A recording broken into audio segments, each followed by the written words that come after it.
There is no other way to beat the summer heat than a cool, refreshing experience at SLI. Hello, and welcome to SLI 101, where nothing is impossible. What is SLI, you may ask? SLI, or Summer Leadership Institute, is a retreat where leaders will engage in job-embedded professional development, learn from their experts in the field, and work closely with their teams to start the new school year off right. But hey, you may have questions. So here are a few questions to help you guide your SLI experience. What time shall I arrive? Well, first, there will be breakfast each morning beginning at 7 a.m. Leaders will have between 7 a.m. and 7:45 to pick up their lanyards, sign in, eat breakfast, and be in their assigned locations promptly by 8 o'clock a.m. daily. All sessions will begin promptly at 8 a.m. Carpool is strongly encouraged and mask wearing is optional, however, strongly encouraged. So let's look at our week at a glance. On Monday, we will all meet in the gym to hear our superintendent and the guest speaker. After the welcome speech, we will divide into 3 sessions. Elementary will remain in the gym. Middle school will report to the media room, which is directly across from the cafeteria. High schools will report to the cafeteria. There will also be 3 one-hour rotations. All presenters will rotate while grade level bands remain in their locations. Lastly, at 3:30, you will report to D building for your elective course.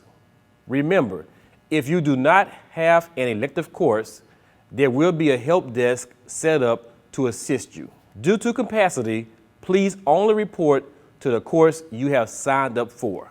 On Tuesday, everyone will meet again at 8 o'clock a.m. for a whole group session. There will be 2 breakout sessions starting at 1:30. Please ensure to report to your sessions on time. Your presenters have worked so hard to put the materials together to meet your needs. On Wednesday, elementary will report to the gym. Middle schools and combo elementary middle schools will report to the media room, and high schools and combo middle schools and high school will report to the cafeteria at 8 o'clock a.m. Once again, the presenters will rotate. This will be the setup in the afternoon as well. There will be no electives on Wednesday. However, there will be a social mixer at Monte Cristo. That's right, a social mixer for all leaders at Monte Cristo. This event will begin at 6 o'clock p.m. The first 100 leaders or people will get a door prize, so be there. On Thursday, we will all gather again in the gym, and there will be 2 elective courses offerings at 1:30. Dress codes per day. So the theme is nothing is impossible. So on Monday, you got to come with your camouflage. So all leaders and their teams wear your camouflage. On Tuesday, you can wear school spirit shirts. On Wednesday, cool down, relax summer wear like shorts, sandal, polos, caps, but keep it classy. On Thursday, leaders may wear college and or university gear, so please dress to impress. Lastly, a few more questions. Where do I find my schedules? Well, there will be a QR code visible in the gym for you to scan. This scan will help you find schedules for the week. Will I get paid if I am a 9-month employee? Yes, all 9-month employees will report to the 9-month employee table to sign in daily. So what if I don't have a class? There will be a help desk just for you, where you may enroll in an elective course, but only those courses that are still available. Will I be able to get CLUs? Yes, you will, only if you sign in daily. Is there anything I need to bring or do prior to SLI week? Yes. Each leader will be responsible for completing their historical data in the action plan that will be emailed to you following this presentation. Thank you again for your support, and we look forward to seeing you on next week at SLI.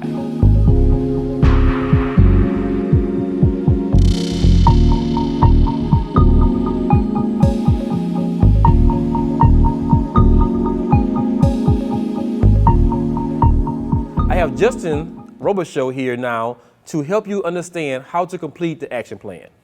Good morning or good afternoon, EBR leaders, depending on when you are having an opportunity to watch this video. I am Justin Robicheaux with the Math Department, and today I will provide a few ideas on how to complete your action plan for the 2022-2023 school year.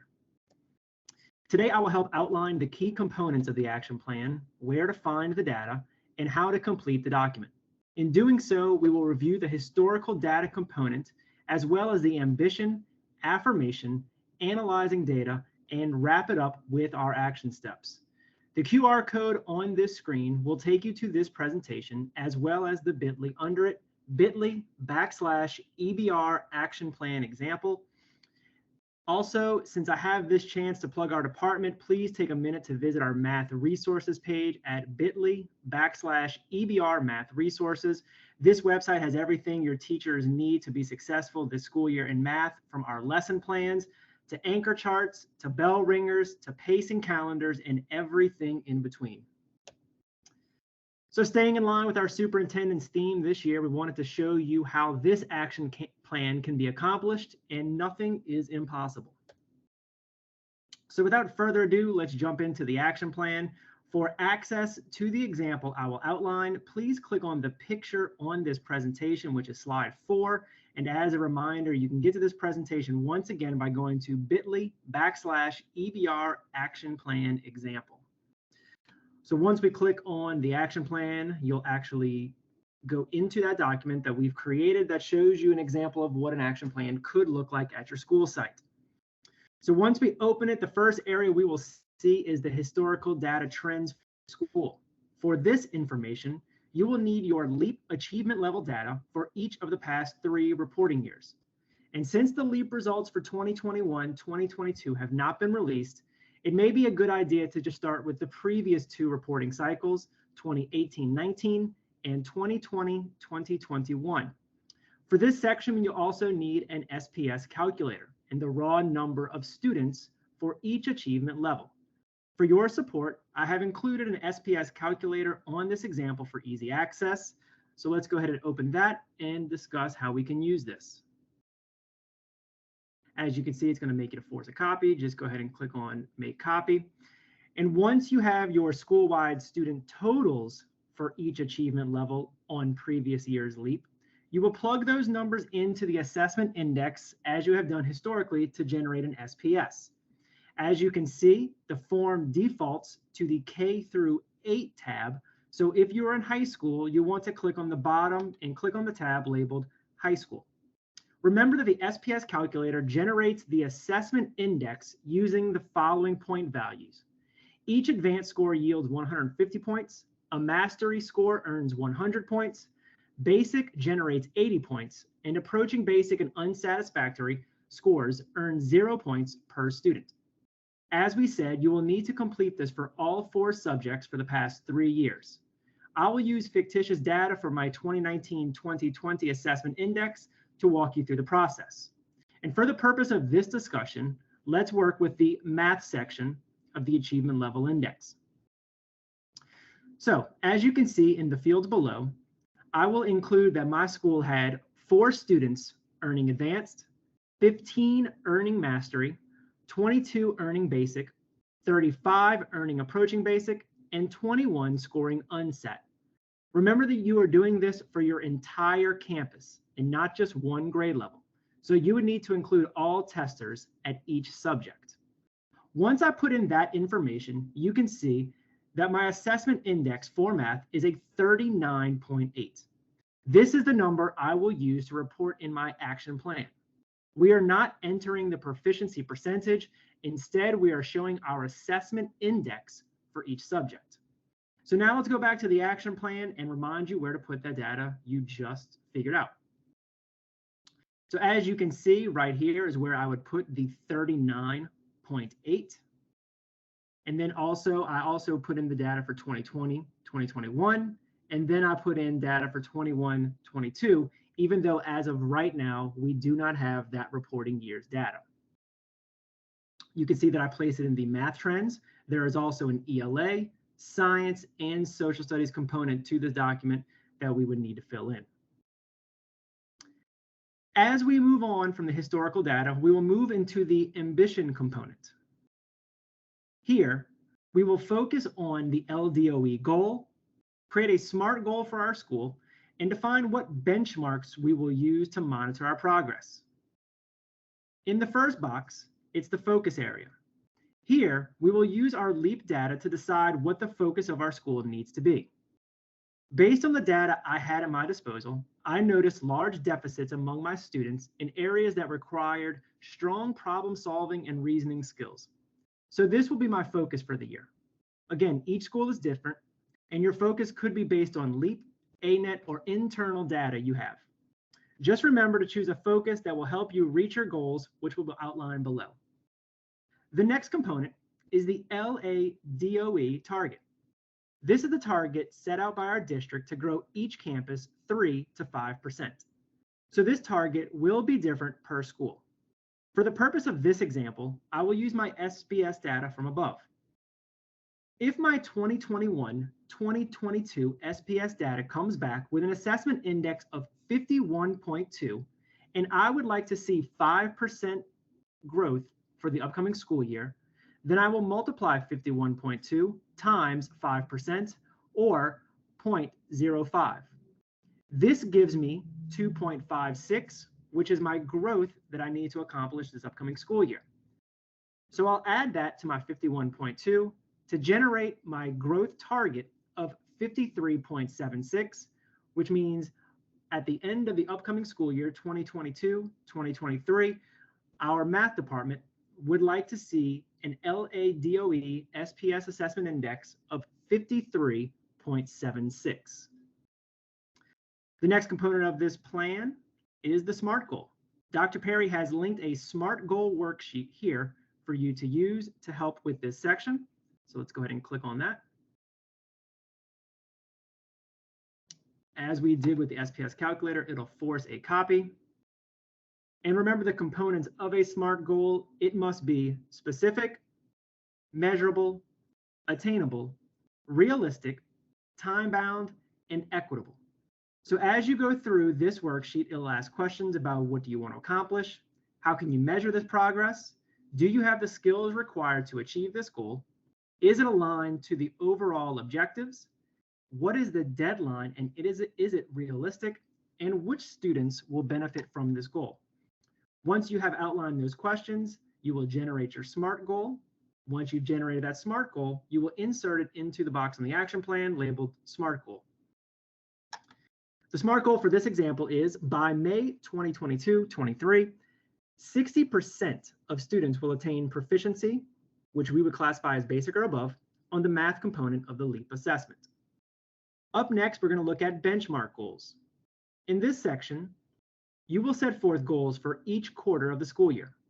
I would highly recommend using ANET data as it is given during each quarter. You have ANET data from last year, and you can generate goals that highlight your 3 to 5% growth. So my example for quarter 1 would be the average score on Math ANET Interim 1 is 43%. Last year, we scored 48% on Interim 1. So therefore, you see that I'm showing the 5% growth. I did the same thing for quarter 2, as well as quarter 3. When you see that I got to quarter 4, I reiterated my SMART goal, since that was written with the intent of being done during the LEAP test, which would be done in the 4th quarter. The next section of our action plan, in this area, we will outline our affirmation section, which highlights where our gains have been, what strategies were used, who were the key individuals in achieving these gains, and how will you leverage those individuals and strategies for continuous improvement this school year. As you can see, the areas of progress within outline those bullets from above. So what we have done is we said that our LEAP 4th graders were our strength, and their proficiency increased from 42% last year to 50% in the most recent reporting cycle. We help to attain this goal through targeted intervention and consistent utilization of Dreambox. We will ensure this year that our intervention becomes more streamlined at the 3rd and 5th grade levels. So again, your affirmation component is really highlighting your strengths and then talking about how you can carry that over to more of your whole school approach. Once we complete the affirmation, we move on to the analysis section. Here we look at our focus or priority. What learning problems need to be addressed? What is the root cause of this problem? What the student impact will be? And what training can we provide our staff? So here, our school's priority, as stated above, was to improve problem solving and reasoning skills in math. The student learning problem is that students need more access to open-ended constructed response problems in class. And we also need to make sure our teachers are modeling, teaching, and working with students on the RDW process. And again, all of these items should be coming from your LEAP, ANET, or internal data. The next section is root cause and supporting data. So what we said was students lack opportunities to write in math, and data from the 2021 walkthroughs specifies that DOK question levels are also low in math. What is the student impact, the measurable impact? We reiterated our SMART goal, which was 60% of students will attain proficiency on the LEAP assessment for math. And then what are our educator professional learning needs? We said that we needed more training around RDW and the feedback process, and teachers must also specify in lesson plans where we will target open-ended constructed responses. After the analysis stage, we wrap up with the action steps. In this area, leaders only need to complete one of the three elements, either instructional, cultural behavioral, or operational. Since this action plan is for math, I will choose an instructional action step. For this, I have outlined that I will conduct an RDW PD as my specific activity. My math coach will be the person responsible for this action step. The timeline will be in the first semester from August to December of 2022. The timeline will be in the first semester, and I will measure progress through the ANET quarterly assessments and the end of module data. Once I have completed the action step, I am now finished with this math action plan. I hope this overview helped understand how to complete the 2022-2023 action plan. Should you need any further assistance, please don't hesitate to reach out to your executive director for more information. And as always, thanks for everything you do to make EBR a great place to learn and work. Have a great day.